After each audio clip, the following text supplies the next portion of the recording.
I'm finding it's actually working really well now because I've learned all the lessons along the way to know how to do it better. What does it take to scale to 7 figures and beyond and grow with purpose? Tune in for stories, strategies, and tactics from founders and business leaders who've been there and done that. Today, I'm really excited to be catching up with Mathew. Matt, the founder and managing director of Plumbify. I was doing my homework of you and I realized you've been around the industry for almost 20 years or something, give or take. I want to dig in a little bit in your backstory to find out how did you make that transition from being just a normal plumber that works for a company to getting into your own business? Yeah. So basically, I started plumbing out of school when I was 17, probably. Just after I got my license, I sort of fell into it. I was a pretty bad kid at school. Okay. So I left school 3 weeks into year 12 because I got suspended twice. So school just was never going to work for me.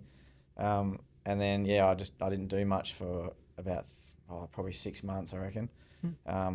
Much to the disgust of my mum, who was thinking I was going to end up on the streets, and I probably was too. And then my mum worked at a high school, and she just got me. She's friendly with the career counsellor, and the career counsellor just said, like, right, Matt, I've got you lined up an interview with TAPS, they're called, like it's a plumbing group training. And I had no idea what I wanted to do, but I my mum probably made me rock up to the interview, and from that I got work experience as a 17-year-old. I mean, I'd already done work experience at school, but work experience with a plumber, and surprisingly he gave me a job. And so I sort of just really fell into it at a young age, and then so it's all I know really. And I worked, so probably because I started my apprenticeship pretty young, I was qualified when I was about just before I turned 21. I think I was a qualified plumber, like just a month or two before I turned 21. And then I worked for a boss for maybe only about 3 years, and then I went out on my own just after I bought my first house with my now wife. Maybe about 24. It was probably about 2011. Okay. I went out on my own, and that came off the back of, honestly, just I think I have a disregard for authority. I don't think I like to be told what to do. I think it was a bit of that, and also it sort of just happened because my dad had I always thought about doing it, but not really seriously, to be fair. But then one day my dad had a heart attack. He's fine, but.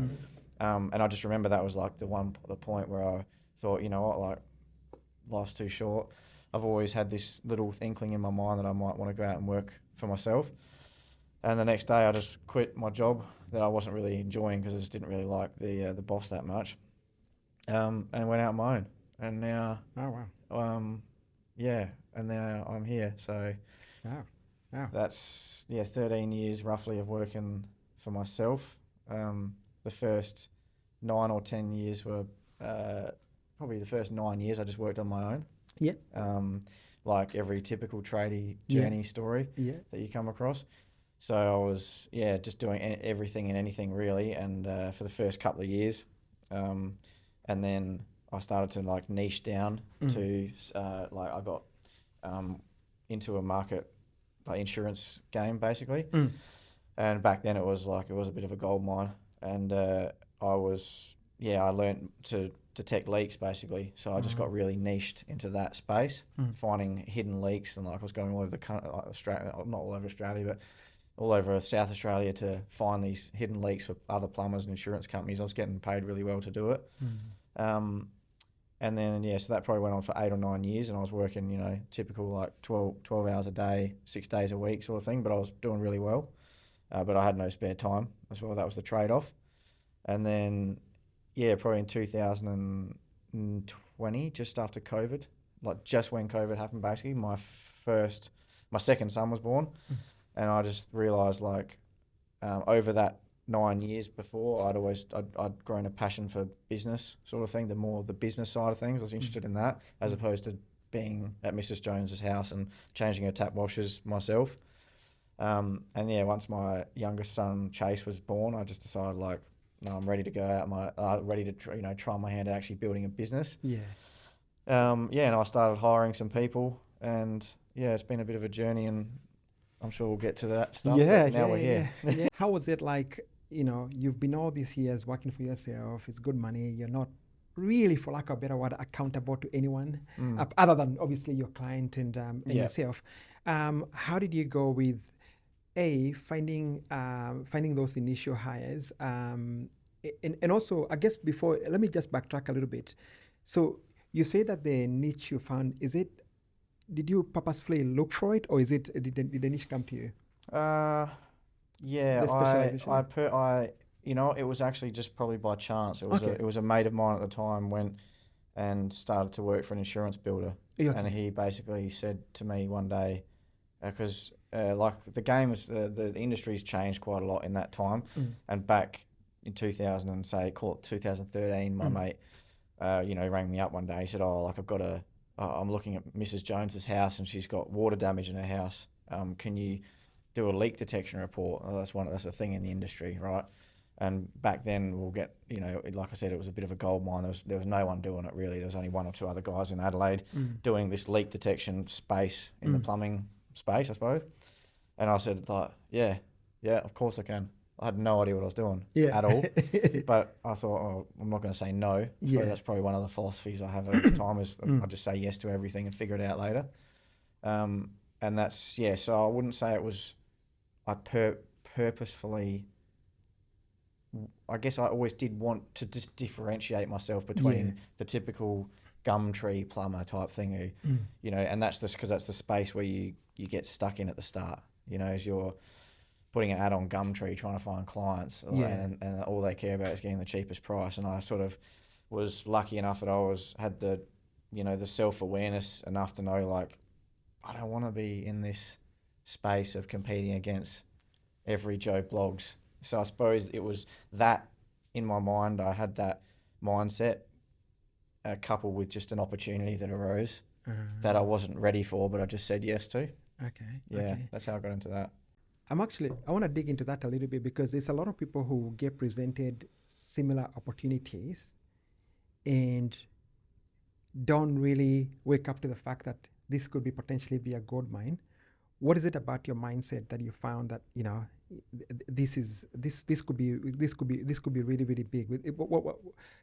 Was it more like a bit of research? Was it more like I'm trying to find out, like, because you could have done one job and then kind of went back to sort of doing whatever you're doing, but then there's a part of you that saw, oh wow, this is a really good opportunity. This is something I want to start to major in, and that becomes something you become really good on for. What is the mindset that got into it?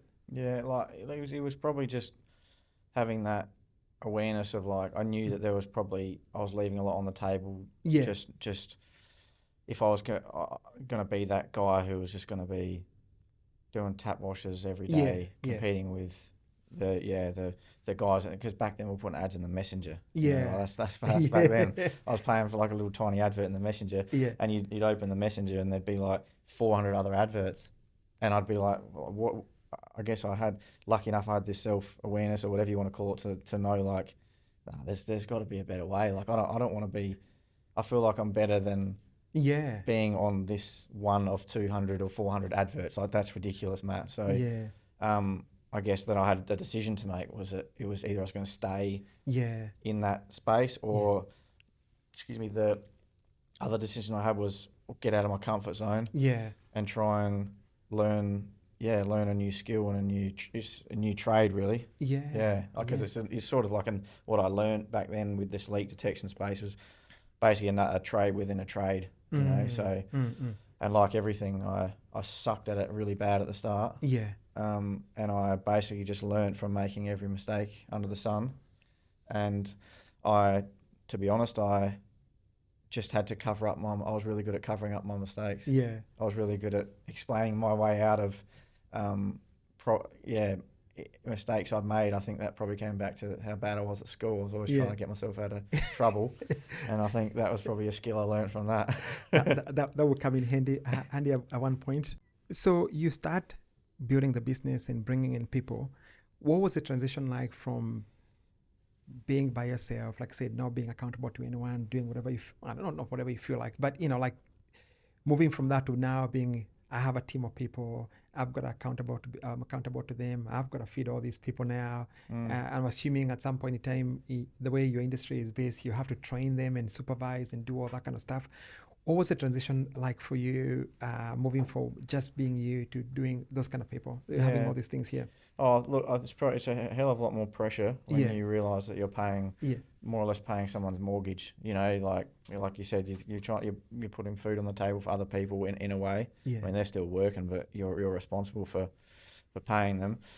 I'd say I probably went from myself to 5 of us really quick. Oh, wow. And within a span of how long? Not long at all, maybe a few months. Oh, wow. I think crazy.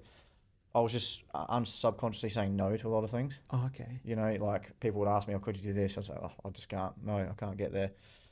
And then when I started thinking about actually what it was going to look like if I was going to employ people, I probably, I realised I'm actually saying no to a hell of a lot of things, even subconsciously.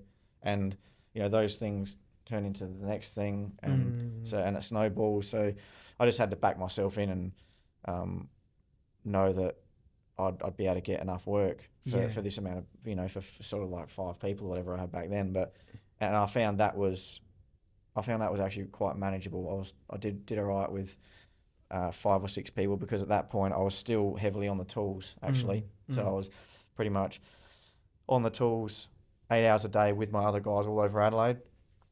And then after hours, I'd do all the admin work. So I was probably ramping up to like 14, 15 hours a day then. Oh, wow. But I didn't find that too bad to manage actually. Yeah. And I think that's probably because, and going back to probably lessons I've also learnt recently, is like I was still really involved.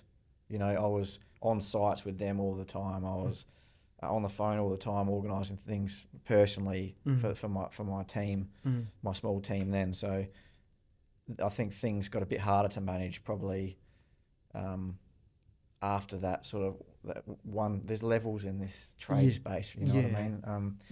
And that 1 to 5 was quite easy for me, I would say. Okay. Probably not the workload was hard, but I mean the managing aspect, I was fine with it.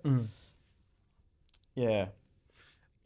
How do you level up as a leader as you start to manage those kind of those many people? Because when you're on yourself, you don't have to lead anyone, you don't have to manage people and stuff like that. And then once you start to get people, then there's a lot of leadership involved. A lot of you're dealing with an industry that is obviously it might be a perception, it might not be now, but trades are not, tradies will tell you where to go if you try and treat them poorly. So obviously you have to evolve yourself as a leader in terms of to be able to lead a team. How was the evolution as a leader back then? I think, probably there's 0 to 5 sort of team. I probably had the skills in that space. Okay. But I think... Okay. Had you worked as a supervisor before you came to sort of doing everything? Yeah. But I mean, no, it is an acquired skill set. I would say I would say I'm not, to be honest, I'm probably not, I wouldn't say I'm the best leader. I would say and that's been some of the lessons I've learned is I'm really good at certain things. I think one thing you can get stuck on is trying to be good at everything. You have to have a baseline, skill or level of everything. Yeah. But I realised early on that, and I learned hard ways later on as well, is I'm really good at certain aspects of leadership, but I'm actually really shit. Yeah. Can I swear? I probably won't swear too much, but I'm really crap at other parts of it. Yeah. And I think just being self-aware, I've said that a lot of times already, but enough to know what you're good at and what you're not. Yeah. And I probably did try to plug the holes a bit as well. I did do leadership courses here and there to try and improve, but I'm not much of I wouldn't say I'm much of a course person really. I think I learned most of my stuff from just honestly making mistakes, which I suppose you can probably just, they're not really mistakes, they're lessons, aren't they? Yeah, lessons. Yeah, lessons. Yeah. Yeah, but then moving forward from that, which I'm sure you'll get to it, but I did find things much harder when it got, because I got to a point where I had 25 or 26 staff at one point, probably 18 months ago. Yeah. And things didn't go that well at that period. So I've gone backwards a bit now to what is more manageable, and I'm just focusing on other things other than that growth for growth's sake, which I was in that mindset for a while. Walk me through the scaling from 5 to 25 people. What was the mindset behind, what was the mindset behind I want to grow this? What was the goal then? Was it like, I just want to grow the biggest I can find? Or was I went through a period where I was like, I just wanted to, I wanted to have like a global plumbing company. Oh, wow. Yeah, like that was where my head was at for whatever reason. That point in my life, I wanted to have the biggest and best plumbing company in Adelaide, and then I wanted to scale it out, interstate. And I think that was probably just a lot of that was being naive, because, in this industry, there's a lot of, in the plumbing industry, in the trade spaces, there is a hell of a lot of opportunity, but there is also a lot of good operators already in this space, so, and the market is only so big. So I would say, I made some mistakes around like that I would definitely do differently the next time around. Yeah. I didn't have, I thought if I'd backed myself in, like if I hired this person, I probably wasn't quite ready yet. I'd back myself in to try and get, the next amount of work to keep them busy. And then I probably worked the wrong way around, I think, a little bit. So instead of getting to a point where we were like inundated and we couldn't keep up, I was probably trying to stay forward too much. So I was hiring a bit before I was ready. And then that in itself just created a few issues where I just didn't have enough work, because, every different person, every next person you put on, I suppose you need to have like that much worth of work again to bring into the business to keep them busy. So there were some challenges around that. And I guess when you get to that 25 sort of level in the trade business, then you need to have sort of management levels, or like at least a tier of middle management to keep that running. So things, and I'd say, there's sort of like levels that I've found, like that 0 to 5 employee, 0 to 6 or whatever, me included, was like a pretty good sweet spot, because we were all doing 8 hours a day. Like I was doing really well. Yeah. But the trade-off was that I was at Mrs. Jones's house for 12 hours a day, and then it was hard to be a dad when I got home, because I was not home much. And then I think probably the 5 to 10 to 12, that was hard for me back then. But then I got to 25. There's a sort of that 10 to 25. There's a real danger zone in there, where you've either got two options. You either grow through it, or you scale back out of it. Because when you're in that sort of, I would say that 2 to 5 million turnover. Yeah. It's a really tricky space to be in, because you're having to, like I said, having to add management layers in. Your outgoings are like going like this when your revenue isn't keeping up, So I've come back now to, I read there's about 12 or 13 or 14 of us now, and I'm finding it's actually working really well now, because I've learned all the lessons along the way to know how to do it better. So I want to go through that challenge, because a lot of people, like I said, sometimes they feel like growth is a good thing and stuff like that. What are some of the challenges you found yourself, especially you going through those rapid growth stages? Probably number one that comes to mind is just work, like the work. You just chewing through work. So like in our space, some we just need so much work to keep coming in the door to keep everyone busy. That's probably number one, is the challenge of having enough work to keep everyone operating at, a 90% capacity or something, because I think you sort of want to be hovering around that 90% capacity level. Yeah. Anything below that is not productive enough. Anything above that, if when they're starting to work towards that 100% capacity is when you need to start looking to put someone else on, because people start to get, they're tired. Yeah. When one person has a sick day, ruins everything. So trying to sit in that balance of the work coming in versus the team that you have, that was probably number one challenge. Then obviously you come across all sorts of things like cash flow. Yeah. It's a big one, because at that point, when you're getting up to that, and obviously that's a miniature business compared to a lot of my mates and a lot of the people as well, in the context of things. But at that point, you've got massive return to work cover bills that are coming in every week. So that was a challenge. The main one was probably, honestly, the work flow coming in. It was because obviously you need to start ramping up things like marketing. You always need to be knocking down the door to try and find someone to give you more work. Yeah. And unless you're doing something twice as good as the next person, why would they want to give you the work? They're already happy with who they're giving it to. So I would say that was probably the biggest challenge. Yeah, because it's a very competitive, it sounds like a very competitive industry. What are some of the things about your industry that you find, I would say, frustrating, for lack of a better word? And frustrating. It could be frustrating. It could be like, man. Oh, look, man, where do you go? Where do I start? Where do I start? I think within the context of obviously some of the things you've been doing, some of the, I guess, frustrating within the context of the way you operate and how that affects you in a business. I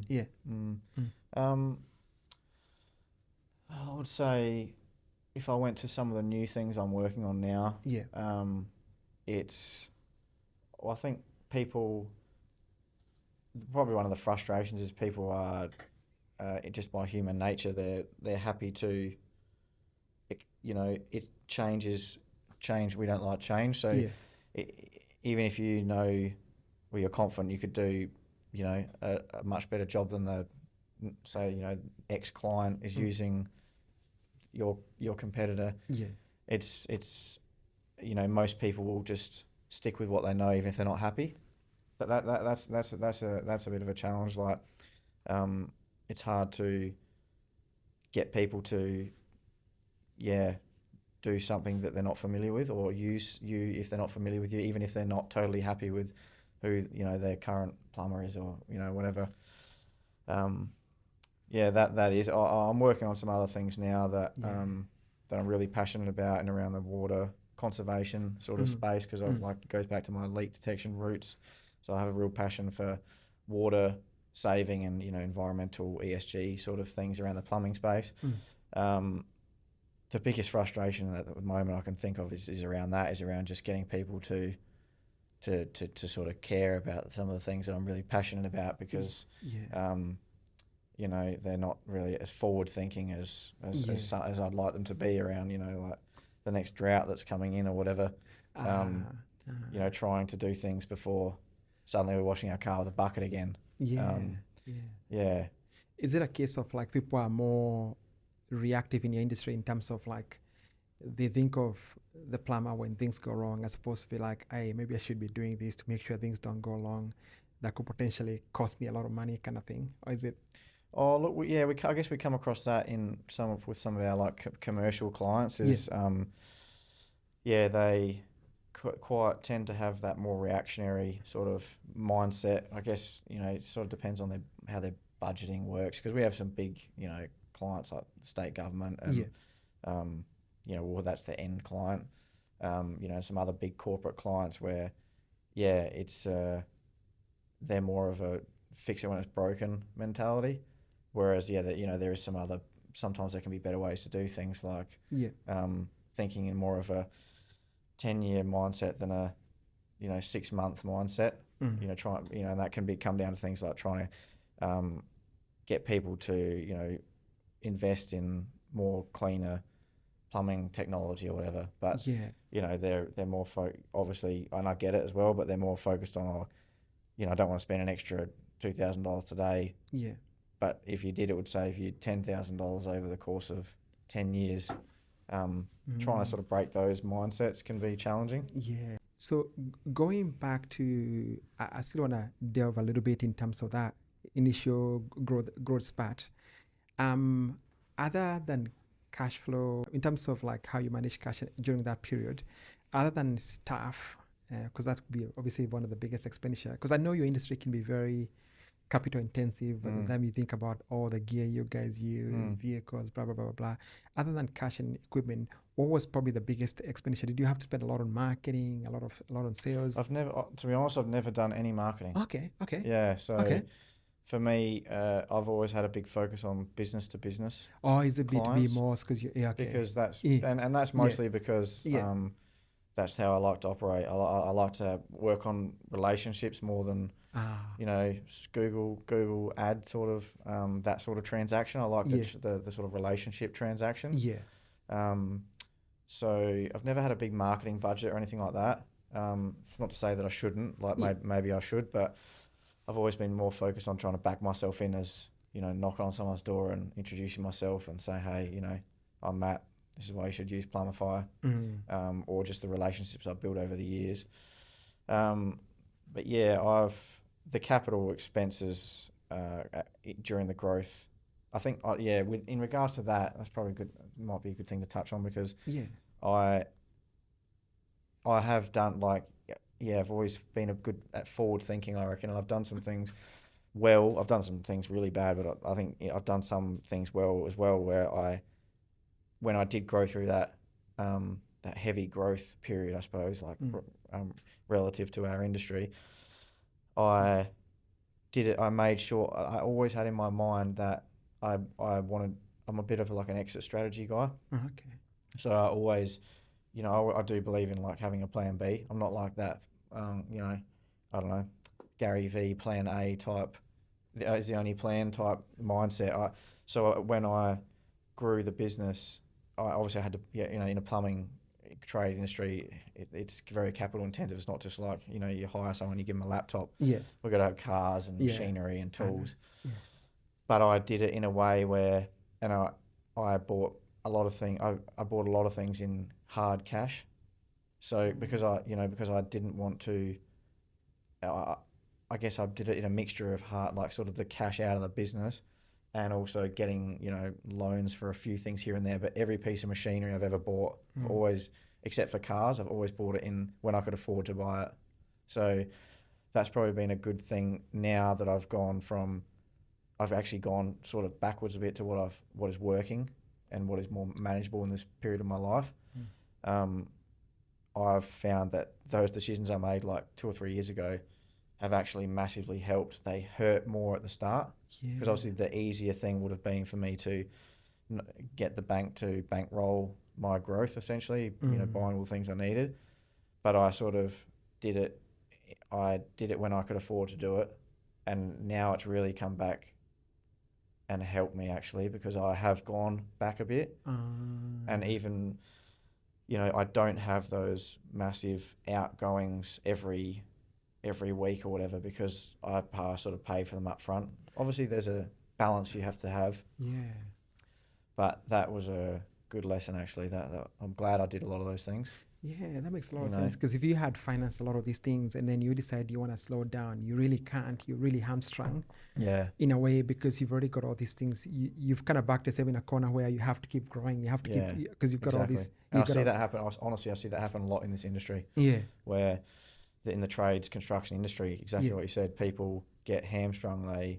And then, it's a self-fulfilling prophecy where they start, quoting work at a loss just to keep their staff busy, just to keep their vehicles running around the road, even though they're literally making a loss. But that small loss is better than, not being able to pay their loans at all or whatever sort of happens. I'm glad I haven't really gotten to that point, but I just know that's what sends a lot of people under, I guess I do understand though that I wouldn't say I was lucky, but I was in a position where I could do that, but it was because I'd worked really hard the years prior to be able to have the cash to do it. But I've always looked at things from that mindset of like, I always wanted to have a plan B. I always wanted to have an exit strategy because I always believe that I always in the back of my mind do everything with the thinking that one day I'm going to wake up, I'm going to be sick of doing this and I'm just going to want to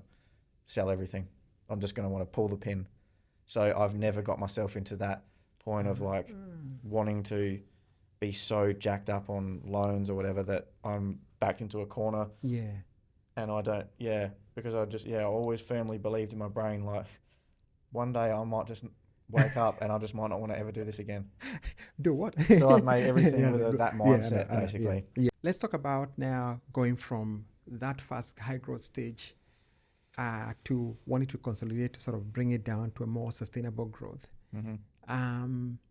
I think the biggest problem that most people face is once you get to build your business to a certain stage, it becomes like an identity thing, an ego thing. I mean, no one does it deliberately, but it becomes I'm the guy with 25 staff. I'm the business that does that. And letting go of that to sort of try and consolidate to do what you have, it does take a lot of letting go of maybe some of your pride, maybe some of the things. And I see a lot of people who struggle so much to make that switch. And you find yourself, you're struggling, but sort of you build this reputation. How did you go with the whole, or have you always been like, your mindset is like, nah, I'm here to do what I need to do? I've struggled with it. Yeah? Yeah, massively. Yeah. How was it? How was the transition more up here, more mentally and in other ways? Because it meant that you probably had to scale down certain jobs. It might have meant letting go of some people that you probably cared about and all that kind of stuff. Yeah, how was that? How was that transition? Yeah, it was really hard. It was, you're right, I did struggle with that. And it probably is like an ego / maybe feeling like I don't want to let people down that sort of believed in me. Yeah. Sort of mindset. So, and also I'm on the board of the Master Builders of Association. I think little things like that also play on my mind because I'm when I'm in a board meeting, I'm in a board meeting with, some of the biggest guys in the building industry in Australia sitting there. They've got hundreds of employees and there's little old Matt, with his 10 or his 12 or 15 staff or whatever. So that and honestly, that has actually been a big thing and that's probably why I did go through maybe 2 years of this trying to grow for growth's sake with no clear concise plan on how I'm going to do it. I probably could have backed it off sooner and been in a better position. But I've struggled with the ego, I suppose. And I think for me, a lot of it was around, at that point I was doing my own podcast. I had heaps of viral videos on the internet because I was doing that for a while as well. So I had a lot of people, message me all the time saying, whether it was on LinkedIn or whether it was on Instagram or whatever, saying, oh mate, really look up to you, look up to what you've done. And I'm thinking to myself, like, mate, I'm an imposter, and I really struggle with it.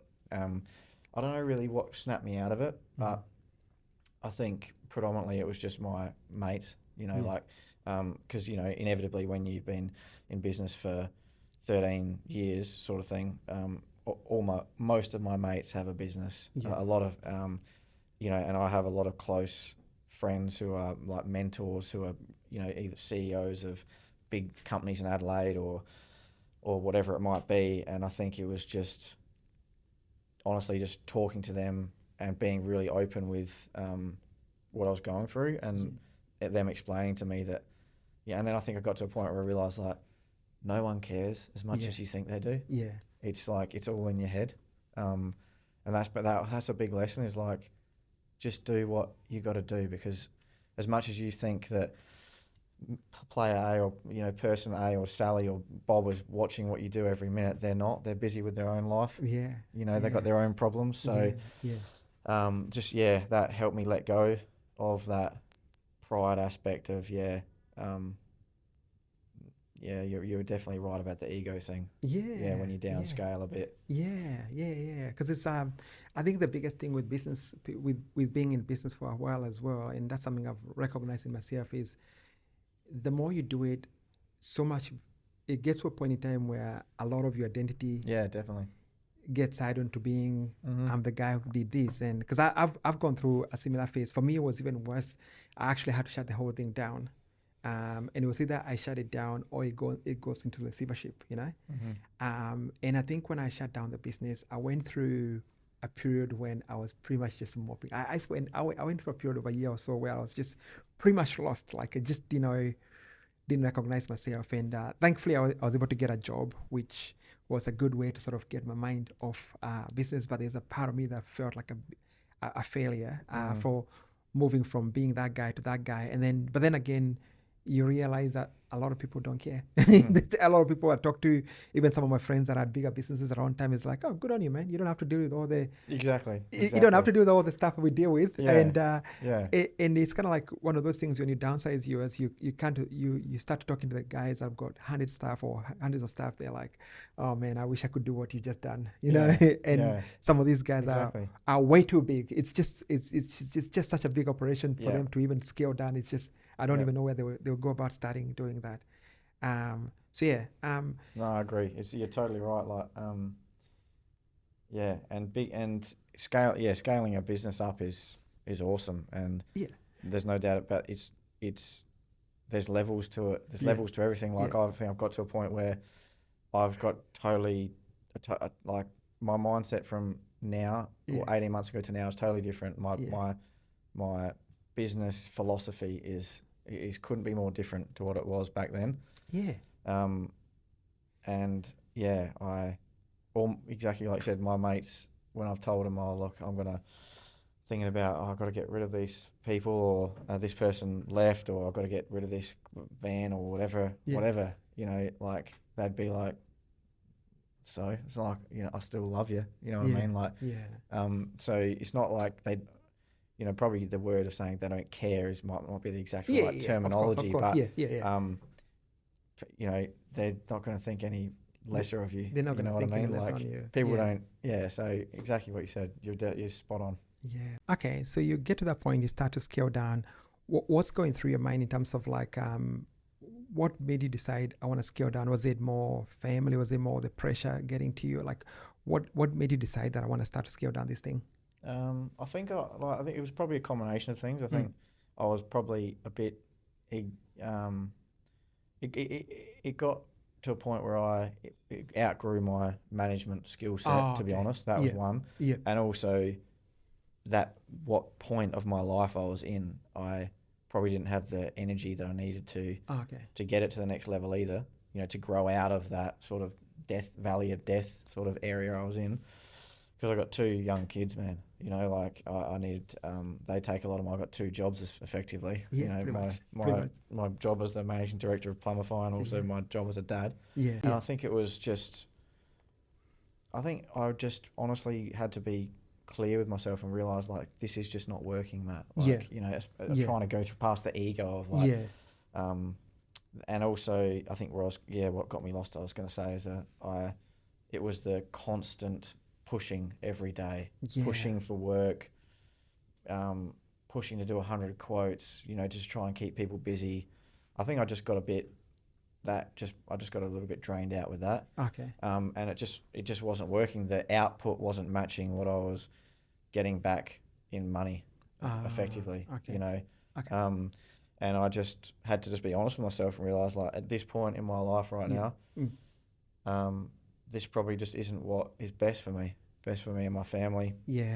So I guess I just went back, to what is more manageable and what works essentially, and now we're at a point where everything is going really well. I've got one office person, Lisa, who's a jet, and I'm doing the same. At one point, I had six people just in the office. I reckon, wow. at least. Oh wow. More than that, at least 6 sort of dedicated admin people, and I'm literally doing this effectively the same amount of work still with all these less people and less overheads. So I think we got to a point where productivity was so low, you know. So now I've brought it back to, we're basically doing almost the same amount of work, and probably one of the beauties of like what I've done with the descaling, I suppose, a little bit to what's more manageable, is it's given me the ability to get rid of some shit clients along the way, you know. So now, because I guess that's one of the traps you can fall into, is you're just trying to bring in work for work's sake, and you start bringing in things that aren't even making any money anymore. And, you know, you're bringing in type E clients, you know, like instead of having the A clients, you're bringing in E clients just to keep the books busy. Yeah, and I just listening to my mates and being open and honest, and, you know, talking to my business mates and my mentors all the time, constantly, and, you know, just being open and honest, saying like, you know, this hasn't been working, or that has been working, or whatever, and listening to their feedback. And then got to a point where I realised, like, you know what, I'm just going to go back to what's manageable and concentrate on some other things that I'm doing now. Yeah, that's awesome.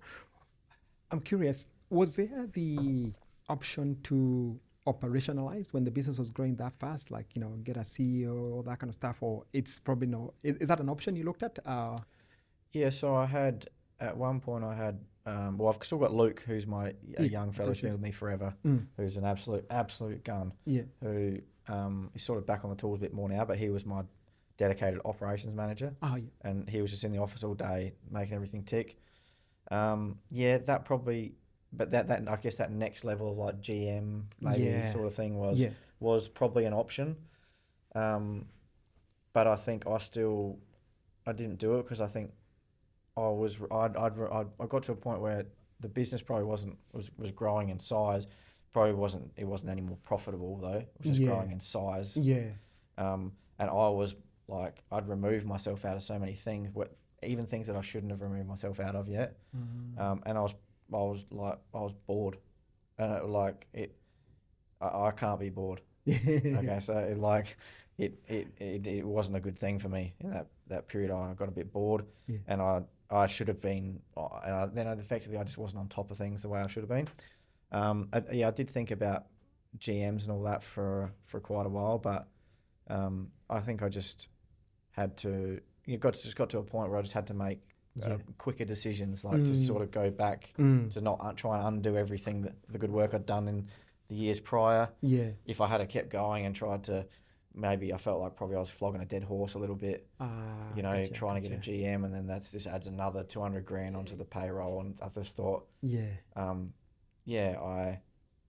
I sort of didn't get to that point, but it was in my mind definitely. I'm not saying, I've got some mates who've got big trade businesses, and they've done, like, you know, they're smashing it and they've got GMs and everything. So I definitely wouldn't not recommend it to people or anything like that. But I just think just the point in probably a lot of the things I've done have come around to the point in my life I was at. I think I would still love to grow my business again, but I'm happy with where I am right now with 10 or 12 people. We're doing really well, but I'm not saying it's off the cards again, but just next time I'll do it 10 times better and 10 times faster from learning from all the lessons. And I guess that's how I've always operated, to be honest with you, is I've got a good way of learning the hard way with everything. So I think listening to you, the common theme has been lots and lots of obviously having that self-awareness of knowing, yes, I could do this, I can go this, but I'm going to listen to myself. And I think that's something that a lot of us kind of like struggle with, having that kind of self-awareness and just having that group of, like, you know how you've got your group of people that you can bounce off idea with, that can be a bit a mirror to yourself. I think that's the thing I find lacking with a lot of people, is being 100% honest with yourself. I think that's where a lot of people would struggle with. So going back now, scaling down the business now, what are you enjoying the most about running the business at this stage? Oh mate, I'm in a good place now. Yeah, I'm Nice. loving it. I've just recently bought I bought a workshop Oh, wow. like Oh, where you guys are right where now? we are now in Yeah. Golden Grove, where we just moved. Oh, I bought myself a commercial warehouse, which is really nice. We've done it all up. It's pretty big. Yeah, nice. so that's like a good investment for my life down the track as well. I've got a full gym in my workshop that my staff use a bit, but I basically just use it with my mates. Yeah. So I'm loving doing things like every Wednesday morning I have my mates around at the gym at 5:30. A whole like 10 of us, Yeah. coffees in the workshop afterwards. But business wise, I think I'm just been loving. I've actually been back on the tools a lot, Okay. and I've really been enjoying it because I think one of the things I realised is just I'm not the type of guy. I don't have the skill set or I probably got I definitely have undiagnosed ADHD. Yeah. I know that for a fact. I've learned that over the last year. I can totally 100% relate because I'm the same. Yeah. And it's just, I'm actually about to get there. I've actually decided to pull the pin and get the diagnosis, even if it takes about 4 months. Yeah. But it's just, it's just, Yeah. a lot of people have it more than they think. Yeah, definitely. Yeah. So for me, I think a good realization for me was, and I think it's a good takeaway for a lot of people, is like I've always wanted to be good at spreadsheets, or I've wanted to be able to be in an office and be able to make wicked presentations or something. And I've tried for years. Like, of course I can do that stuff, like make a prezzo. I'm not really very good at Excel. I wish I was, but I think I've had to realize, like, what am I a weapon at? Like, I'm a weapon at being on the tools, finding, solving tricky problems. That's probably the thing I'm really enjoying the most. Is a lot of people come to me in the industry in SA to solve really complex problems for them. That's probably where I excel, and that's what I enjoy doing the most. And yeah, I've really enjoyed just being back on the tools, to be honest with you. And and from a personal outside of business point of view, really, I suppose I've been renoing, doing all these renos to the workshop, and I've been focused a lot on, well, I guess this is probably digressing a bit, but one of the sort of things I wish I did differently was I went when I was growing the business really fast. I wasn't paying myself at all. I literally wasn't paying myself for 2 years. Yeah. I guess that's a byproduct of I could do that because I worked really, really hard for 10 years before that, and I had enough money to be able to bankroll that. But I think that was a really big mistake that I made that I would never do it again. I've actually been enjoying, now I'm operating the business totally differently. Yeah. I'm not trying to pour everything back out of the business to buy the next machine, buy the next car, hire the next person. I'm actually sort of happy in my zone, trying to get everything, operating, really, really efficiently. Yeah.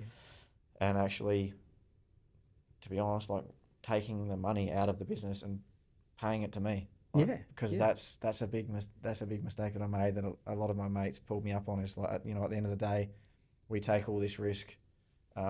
My balls are on the line. If something goes wrong, I'm the one who can't sleep at night when the bills don't get paid to us. So, I've realised now, it's so, a business is a vehicle for me. Yeah. It's like, it's probably not, it's not the be all and end all to me anymore. Like, I'm using business as a vehicle to help grow, like, for my team. Obviously I want them to do really well. That's number one. Yeah. But, secondary to that is, I need to do really well. So I've been enjoying, I guess, doing other investments on the side. Through the business as the vehicle, essentially. Yeah, no, I totally agree with you, because I think that's the same thing. I look back and I think that is the number one mistake we made, because I remember, like I said, even me having my own business, it was all about grow, reinvest, and then eventually you shut down the business. And because I had a big period when I wasn't paying myself, then when that goes away, you've got nothing really to show for it. But if you were using the business to invest in yourself, whether it's buy a property or whether to do whatever you need to do, whether it's like invest in some of the other projects that you're working on. If you decide you want to shut down the business tomorrow, then if you've been sort of paying, investing and using that as a tool for wealth for the last few years, at least you've got something you can look up. You can show for yourself, not necessarily for other people, but for your family, because it's at the end of the day that's what matters, isn't it? Yeah. I've had I'm lucky enough to have some really awesome people that give me a lot of their time. And some really advice that money can't buy. And one of I won't say who it was, but someone who's really well respected in Adelaide in the building industry. I had a good chat with him one time. He's like, he gives me a lot of his time, and I would never, this was probably one of the things that really changed my mindset when I realised, I looked at this guy like his business is big. He's a big developer, all this sort of stuff. I remember him saying to me, like, he treats his business is like, I can't remember exactly how he said it to me, but the way it stuck in my brain was like, he basically runs his business to zero. I'm not saying that's the answer for everybody, and definitely not when you're growing. But I suppose I can look at this in hindsight now because I've done it the other way too. And so he explained to me, like, if someone falls off a roof tomorrow, they're coming, like, they're going to come for you. You're going to get sued, whatever happens. But if you've been paying yourself really well all the way along, it's a lot harder than to take your wage back off of you. So I've got a real big mindset now of like, I'm not interested in trying to have hundreds of thousands of dollars in my business account. Where it's at the highest amount of risk, because earning money in business is the riskiest way you can make money. If someone falls off a roof tomorrow, I'm stuffed. So it's like, my philosophy now is, how can I take the money out of the highest risk into diversified assets at a much lesser risk. So a lot of what I'm thinking around, probably not in obviously the operations of business, because I still have to, just outside of the business sort of thing, I'm trying, instead of trying to that all out growth for growth's sake, for no plan. I'm happy with where we're at. We grew to a good spot, and it's like, now I'm just trying to get the business to a point where it's feeding me more instead of just feeding into the business. Absolutely. So that's a big lesson for people, is wherever you can, the business needs to be, just to in a harsh way of saying it, the business needs to make you rich. Essentially, that's what it's there for. Because I think a lot of us, we start businesses because you want to be able to have a lifestyle, you want to have time for yourself, for your family, build some wealth, but then it ends up being the other way around. You mentioned a lot about having, all these people that give you time of the day, and you're able to have all these mentors. What's been your strategy in building those relationships and maintaining those relationships, especially in situations whereby you've got people that, a lot of times you've got people that that might mentor you. They are too far ahead of you, that you almost sometimes feel like, what have I got to offer, kind of thing. Like there's that imbalance of kind of thing. How do you go? What's been your strategy of building those relationships and sustaining those relationships so you're able to sort of get a lot out of it, and I guess, for lack of a better word, contribute to their lives in a way that keeps the relationship sustainable? That's an interesting one. I think that, look, I don't want to blow my own horn whatsoever, because I'm not that type of guy, but I would say that, come on, blow away. It's all right. Well, I'd say that's probably my biggest superpower. I would say is like, and I don't think about it all the time, but I think I have a lot of what you've just said. Like, I have a lot of people who just, I guess, want to support me for whatever reason. I'm so lucky in that regard, and people who, like you said, who seem like they're way further ahead than they are, way further ahead than me. I think it's just being raw. Like, I'm just, I treat everyone the same. I have a lot of, for instance, some of the people who come to my gym, just come to my gym. Like, Jim is one of my mates, is one of the CEOs of the, one of the councils, one of the biggest councils in Adelaide. my other mate is the CEO of one of the biggest companies in Adelaide. I don't think I won't name drop them because I don't know if they'd appreciate it, but That's you know, it's like, I always have imposter syndrome around them, really, but it's like, we just at the end of the day, we're all humans. Like I don't treat anyone like they're below me or like they're above me. And I think as a strategy, like I could go back to a real turning point in my life was when I met my mate Will Frogley, who's the CEO of the Master Builders, where I'm lucky enough to be on the board there now. And I remember I looked up to him like big time, you know, from LinkedIn and whatever. He's on the news every day, basically. I'm doing some article. And I really always looked up to him. And I remember I went to a event at the Master Builders, and I so badly didn't want to go to it as well. It was like a launch for something I got invited to. And at that point, I had no affiliation with the Master Builders at all. And I didn't want to go, but I made myself go. And then I remember before I even got in the building, I got in the elevator with Will. Just got in the elevator with me. He goes, introduce himself to me because that's what these people are like. They're really confident. And g'day, I'm Will Frogley. Who are you? I said, I'm Matt Zubrinich. I know who you are. Like I've been following you for a long time. I really look up to you. And blah, blah, blah. I didn't say that to him, but you know, at the end of the launch thing, I just remember went up to Will and I essentially just offered him something for nothing. You know, I said, mate, if you ever need anything in the plumbing space, like if you ever need any, because obviously he's working with trades and subbies all the time, and so if you ever want to know anything or what's going on in the industry, here's my number. Heaps happy for you to call me. And then I think I got his number. I texted him too a couple of days later. I said, hey, really nice to meet you. And then ever since then, we've just been mates, you know, like and he's mentored me with things. And so I'd say people are much more willing to help than you think, but if you just ask. And I've never been ashamed of that. I've always, I've never been scared to ask someone who would appear to be much or is a lot further ahead down the road than me. Just ask them for help.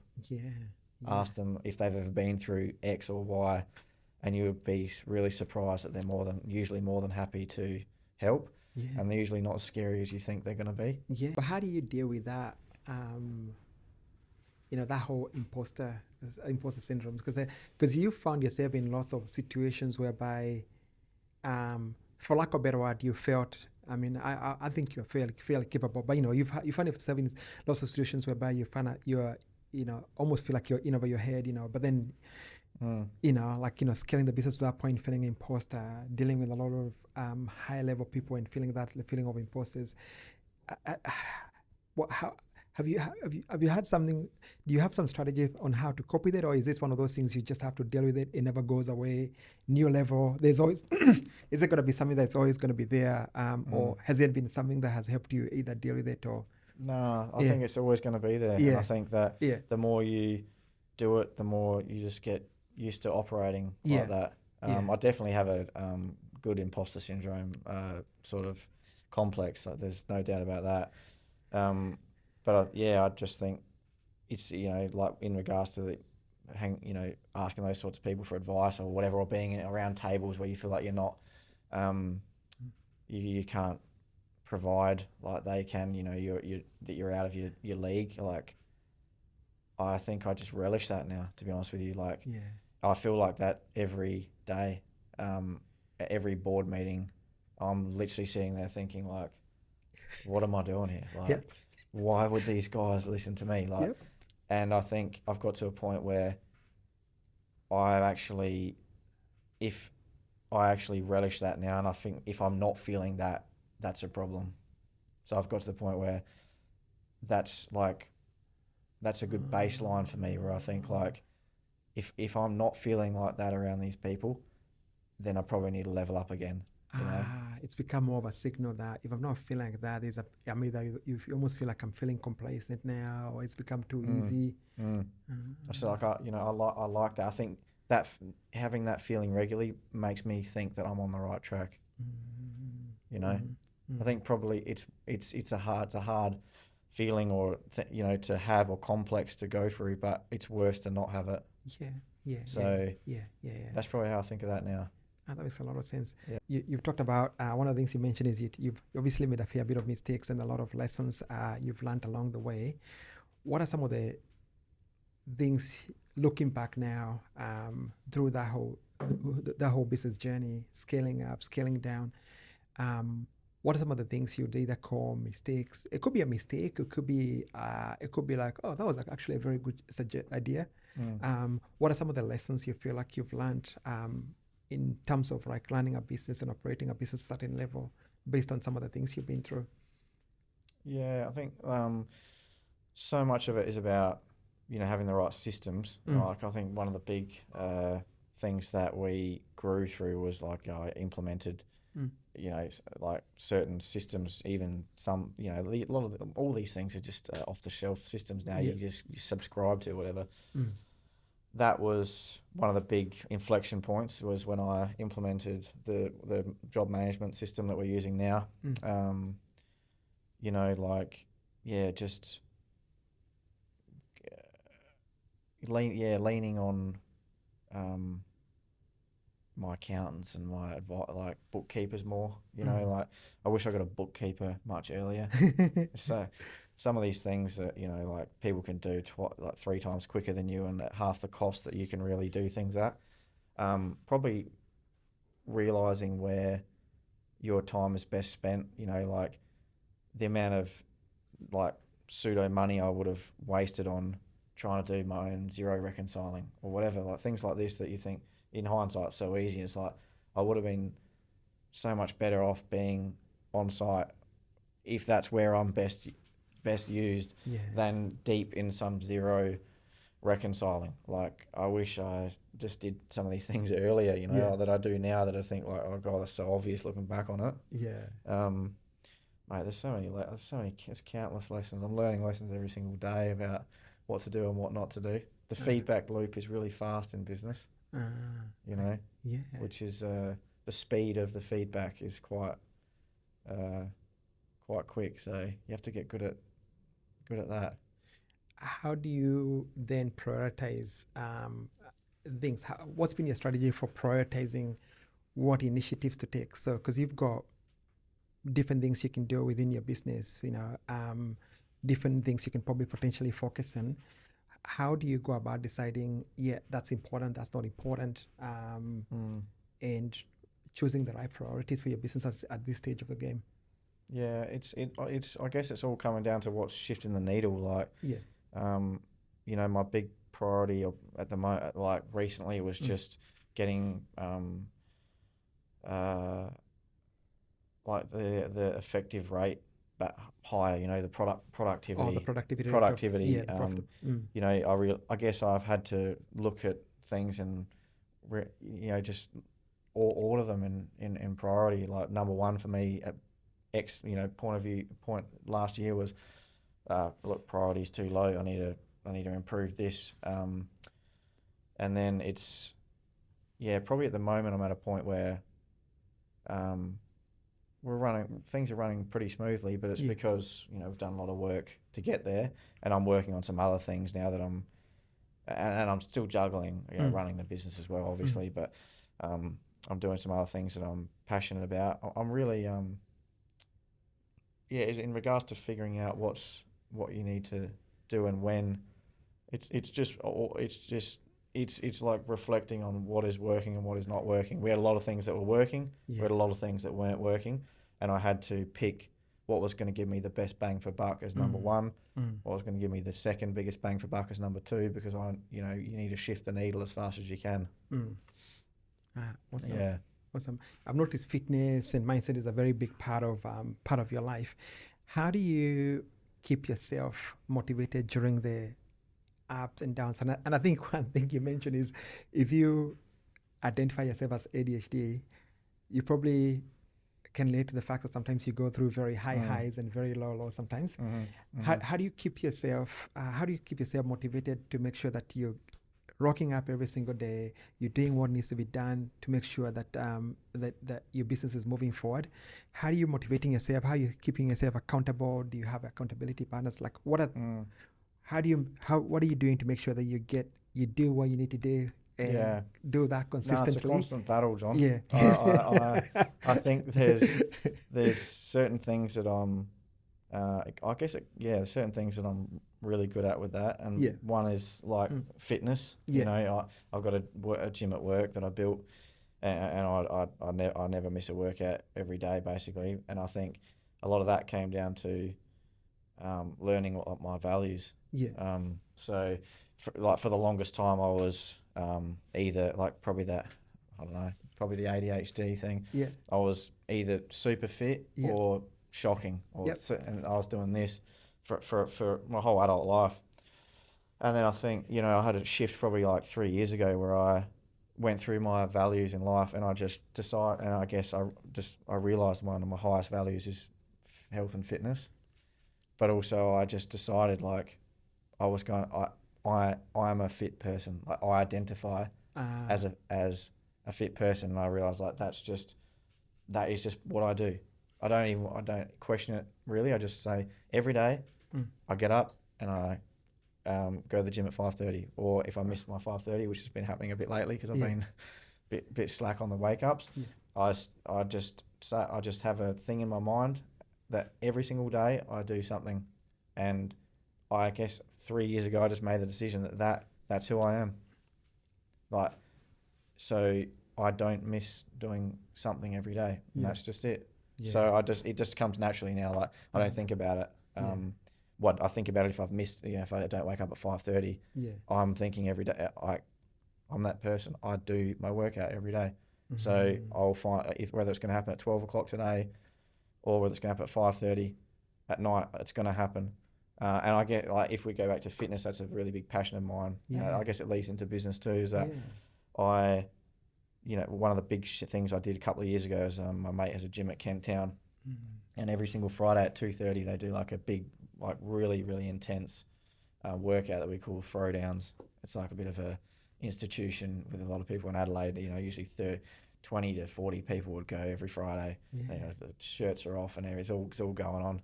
And I made a decision that I don't care unless the building is on fire. I'm gonna be there at 2:30 on a Friday. Yeah. And I just told everyone at work basically like, unless someone died or is dying on site or something, I'm going to be here at 2:30, because unless I make that decision to myself, something will always pop up that seems more important. You know, like, oh, it's so easy to say, oh, but this client really needs me there right now, or obviously clients are important because they make the business go around. I'm not questioning that, but I found that would always be something, oh, something's not quite right. My car needs a fuel. I've got to go to the servo first. I might just not go.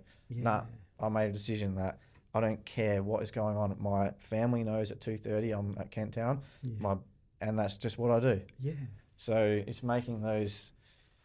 That was been a big shift. I've probably done a lot of those things in business too, but I guess I definitely do struggle, John, with like still getting things done that I need to do. Like I'm still battling with it every day too. Don't worry about that. Yeah. Now I'm lucky enough that I've got other people that do a lot of these things so I don't need to do them. But there is also always, a lot of things to do. But I'm not perfect, mate. I'm still battling through it like everyone else. I'm still a massive procrastinator. Yep. Yeah.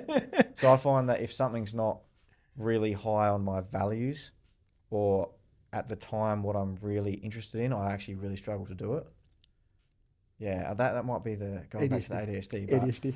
Yeah, if something is like, if I'm really passionate about something, or it's really like the water conservation stuff I'm working on right now, it's something that I can see a problem and it's just grinding my gears so much. I'm a weapon at it now because I'm so focused on it. But I find I still do struggle, like probably most business owners, is doing the mundane things that just need to be done every day, like, looking at the profit and loss or whatever it might be. Like I'm not the structured type of guy with those things I don't enjoy doing. I'm very structured with things that I love to do and are inside my value set. When things come outside of that, I struggle.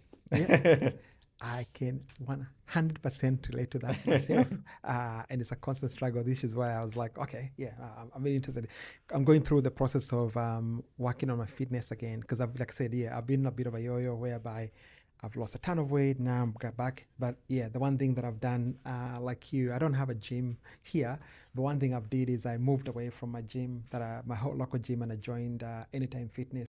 I wanted people to just walk the gym down the street when I'm here, or go to one not too far from my house. I live in St. Agnes. Yep. So I wanted people to sort of have that flexibility and kind of remove the barrier, remove the friction, so that I can be able to make sure that I actually get that stuff done. Yeah, that's important. Yeah. Removing the friction. Removing the friction. As we start to come to an end, what are some of the things you're excited about in terms of the future of the business, especially some of the stuff you're working with conservation? Do you want to talk about it? Yeah, I'd love to. Yeah, so I have a big, I guess it's, I have a big passion about something I'm working on with, water automation essentially. So okay. There's a big problem out there that no one really thinks about or talks about, and it's just the amount of wasted water that happens in all over the place, but like a lot of the government assets and things like that are old, aging, I've found so I'm working on a product with another company in Adelaide. I have been for 18 months to basically turn water on and off like a light switch, but because it's mostly targeted towards predominantly unoccupied assets. Like you look at schools, schools are actually unoccupied 82% of the time. So only 18% of the year there's someone in that building, in that facility. Yet the water is on all the time. There's kilometres of pipe work. There's burst water pipes going on all the time under the ground. And, it's 2025 and these water meters are just spinning around like crazy, and there's just water going into the ground. We've all been through droughts and stuff over here. So I see there's a big problem that I'm trying to solve in that space. I'm really passionate about. And I suppose on the business side of things with that is I guess I'm maybe a bit of the evolution of any business owner probably, but a trade base especially is, one of the things that you get a bit sick of over the time, or one of the things that I personally started to dislike a bit about my business model was the selling time for money aspect. Mm-hmm. That's always going to be something that's always going to hold you back. There's only so much time in the day, and there's only so many people that you can sell their time. So I'm looking to, with these new little projects I'm working on, maybe just flip the business model a bit, so it's not so labor intensive, or selling people's time for money sort of thing. I'm looking to just flip that business model a bit more to a bit more subscription sort of service, product offering. So that's sort of what I'm really passionate about at the moment. Yeah. Oh, that's exciting. And that's going okay? Yeah, it's going really well. It's slow going, and but I've put a lot of time and energy and money into it, and I think it could really make a big difference. So I'm hoping I can get some things off the ground with that. Awesome. Obviously, the Plumbify is still, number one priority, because that's what pays the bills and keeps ticking over, and that's this thing leads into that. I can't have one without the other. So I'm trying to balance them both, but looking to the future, that's what I'm really excited about, is to see where I can take that, and also where I can just tweak my business model to be a bit more where I want it to be. That's exciting. Essentially. That's very exciting. What are some of the lessons you can say to someone who is either in your industry or running a service-based business, which is, I guess there's a lot of common parallels between running a plumbing business and maybe running a consulting, obviously without other service business without obviously the cost. What are some of the lessons you can pass on to someone who's running a business and is looking to grow their business? What are some of the things you say, these are the things you need to think about, avoid here? Where are all the traps hiding? Oh, there's so many traps. Well, the first one I'd say, I get a lot of people who, tell me in our industry, like the normal way you do it is you work for someone, and then you get sick of working for someone, then you think, I'm just going to start my own business. And then, so the number one, when I ask people, you know, like, do you really want to do this? Like, and they say, oh, yeah, I think so. I say, well, that's a no. It's like, if it's not a hell yes, it's a no. Like, if there's any doubt, don't do it, because it's going to be heaps harder than what you think. And it's going to take a lot more time and a lot more energy than what you could ever imagine. Yeah. So sometimes working for someone is pretty good, actually. Look, honestly, John, the biggest one that I would say, looking back, and I guess everything's easy in hindsight, isn't it? You know, so I probably wouldn't know this unless I made the mistakes or the lessons, and you know, I wouldn't take any of them back either. Like, I'm glad I'd had these lessons, because I'm the type of bloke who, I'm probably not smart enough to. I've got some mates who, you know, have started a business and gone from 0 to 100 with no problems whatsoever, because I guess they're, you know, I'm just the traditional tradie who's trying to figure out business. Basically, I'm a weapon at my trade, and I'm just trying to figure out business. But probably the biggest lesson that, the one I do regret a little bit, that I would say, is what we spoke about with, like, you've got to pay yourself all the time. Like, I wouldn't, if I'm growing the business again, there's no way in the world I would do it if the business wasn't at a point where it could scale, but I can also get paid the same amount. Like, you need to pay yourself, like, commensurate to what role you're doing.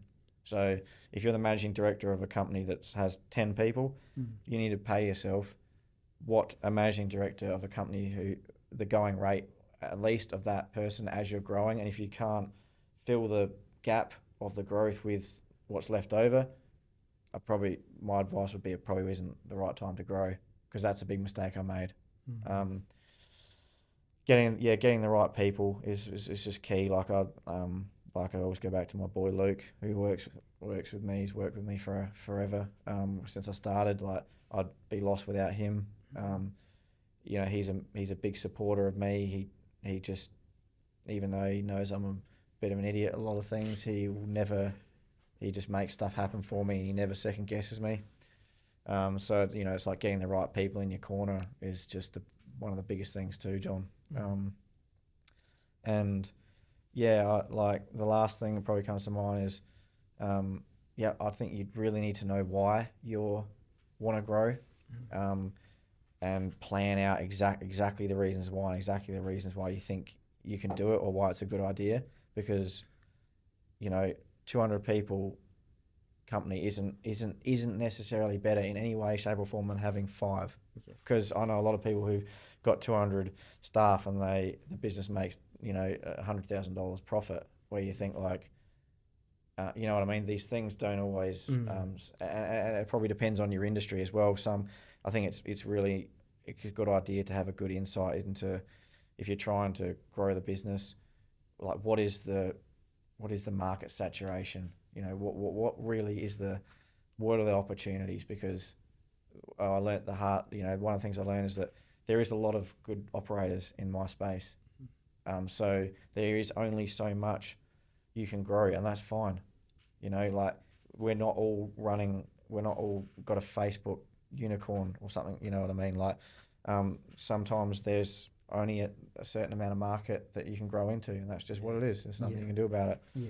So just being aware about that, because I went through the phase where it was growth at growth's sake, wanting to have a global plumbing company. You know, it's like, there's a reason why there's only 3 or 4 plumbing companies in Adelaide that have, you know, over 30 people, and, you know, they've been around for 90 years, whereas everyone else is around that sort of 20 or under, and there's just a reason for it, because the middle ground doesn't always work. So you got to accept the reality as well of the space that you're working in. Is probably important to know. But it's I wouldn't take any of it back, John. It's been a journey, man. I loved every minute of it.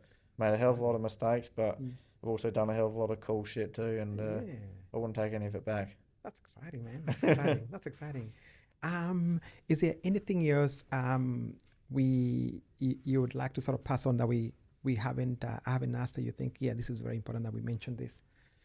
No, I think you've covered it all, John. I think I'm sure I'll think of something when I leave. But no, Awesome. Man, thanks for having me, man. Thank you so Really, much for coming through. I really appreciate your time today and the lessons and the nuggets of wisdom. Where can people find you, connect with you? What's the best way to connect with you? Yeah, I'm pretty heavy on LinkedIn, so just Matthew Zubrinich with 2 T's. Yes. There should be only one Matthew Zubrinich on there, so it should be easy to find. Yeah. At Plumbify on our social media is our handle, basically just at Plumbify. Yeah. And you'll see all the stupid videos that I've made. Oh, they're so fun. They're so entertaining. They are so entertaining. I was watching one this morning. The work experience kid who asks a million questions. Now you gotta watch. Someone's gotta watch your video YouTube for. Yeah, you've got a lot of. I've had a few hits. I've had a few videos that I've had about 5-6 million views each. Oh no, so, some of them are very. But very I think funny. I've got to chill out on those for a bit. I've run out of ideas, so man, that's so funny. That's so funny. There's some that are a bit cringy when you look back, but it's like everything is. You start off really bad at things and you get a bit better, and then the ones you look back on, you think, oh god, is that really what I did? But anyway, it's all been a bit of fun. Nice. So much fun. Yeah. Thank you so much for Thanks, for coming through and awesome. All good. Thank you. Thank you.